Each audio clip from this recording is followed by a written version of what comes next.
Hello everyone, welcome to Tasty Dish by Sethu Palaniyappan. இன்னைக்கு எள்ளு சட்னி எப்படி செய்யலாம்ன்றதை பார்க்கலாங்க. எள்ளு சட்னி செய்யறதுக்கு கருப்பெள்ளு 50 கிராம் எடுத்துக்கிறேங்க. 4 table spoon. இதை ட்ரை ரோஸ்ட் பண்ணிக்கலாம். மிதமான தீயில ரோஸ்ட் பண்ணி எடுத்துக்கோங்க. கருப்பெள்ளுக்கு பதிலாக நீங்கள் வெள்ளை எள்ளு சேர்த்துக்கிறதுனால சேர்த்துக்கலாங்க. எள்ளு நல்லா வறுபட்டுருச்சுங்க, பொரிய ஆரம்பிச்சிருச்சு. இப்போ வேறு பிளேட்டுக்கு கொட்டி ஆற வச்சுக்கலாம். இப்போ கடாயில் 1 ஸ்பூன் எண்ணெய் விட்டுருக்கேங்க. இதில் 1 டேபிள் ஸ்பூன் உளுந்தம்பருப்பு சேர்த்துக்கிறேங்க. இதை நல்லா செவக்க வறுத்துக்கலாங்க. உளுந்தம்பருப்பு செவக்க வறுத்த பிறகு இதில் வரமிளகாய் சேர்த்துக்கலாம். காய்ந்த மிளகாய் 5 சேர்த்துக்கிறேங்க.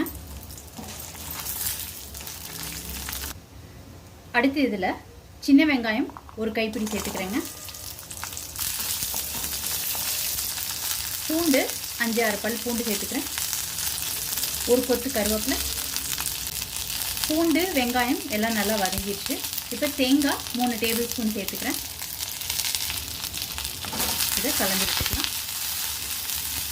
தேங்காய் சேர்த்ததுக்கப்புறம் ரொம்ப நேரம் வதக்க வேணாங்க. இதில் ஒரு சொல புளி சேர்த்துக்கிறேங்க. இந்த சட்னிக்கு தேவையான உப்பு. இது எல்லாத்தையும் நல்லா கலந்து விட்டுட்டு ஆற வச்சுக்கலாங்க. ஆறுனதுக்கப்புறம் எல்லாத்தையும் சேர்த்துக்கிட்டாச்சு. இப்போ அரைச்சிக்கலாம். இந்த மாதிரி அரைச்சி எடுத்துக்கிட்டாச்சுங்க. எள்ளு சட்னி ரொம்ப சூப்பராக ரெடி ஆயிடுச்சுங்க.